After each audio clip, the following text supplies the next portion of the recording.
Sir, আমি এই সিন্দুকটি খুলতে পারি। আমাকে শুধু একটা সুযোগ দিন। মুহূর্তের মধ্যে পুরো মিউজিয়াম যেন থমকে গেল।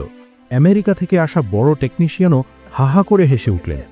তিনি তাচ্ছিল্য করে বললেন, এই তিজোরি আমার মতো মহান টেকনিশিয়ান খুলতে পারল না, আর তুই খুলবি? যা এখান থেকে। যদি তুই এটা খুলে দিস তবে তোকে আমি 1 কোটি টাকা দেব।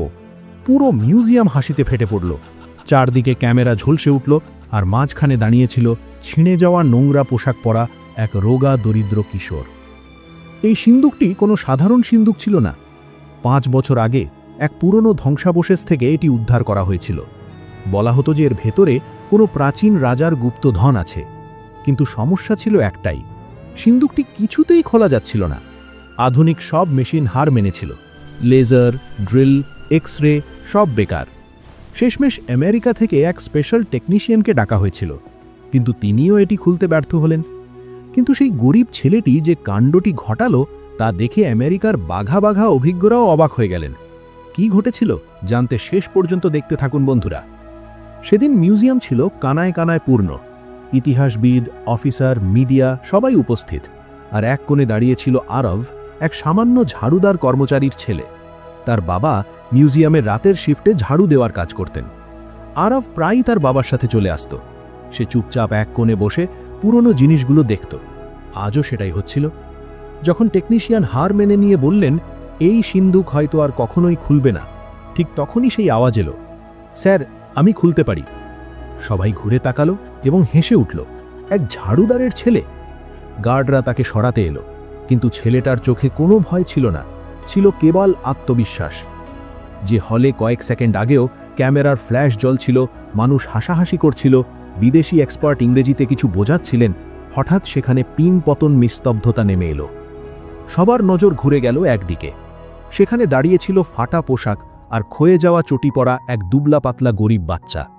বয়স মেরে কেটে 13-14 হবে। রোদে পোড়া চেহারা, উস্কো খুস্কো চুল, কিন্তু তার চোখ দুটো ছিল একদম স্থির। আমেরিকা থেকে আসা সেই বড় টেকনিশিয়ান, যিনি এইমাত্র খুব কনফিডেন্সের সাথে ঘোষণা করেছিলেন যে এই সিন্দুক আর কখনোই খুলবে না, তিনি প্রথমে চমকে গেলেন। তারপর তার মুখে বিদ্রূপের হাসি ফুটে উঠল। গলায় ঝোলানো নিজের দামি আইডি কার্ডটা আঙুলে ঘোরাতে ঘোরাতে তিনি বললেন, এটা আমার মতো মহান টেকনিশিয়ান খুলতে পারল না, আর তুই এটা কি খুলবি রে? ভিড়ের মধ্যে হালকা হাসির গুঞ্জন ছড়িয়ে পড়ল। কিছু সাংবাদিক তাদের ক্যামেরা ছেলেটার দিকে ঘুরিয়ে দিলেন, যেন নতুন কোনো তামাশা শুরু হতে যাচ্ছে।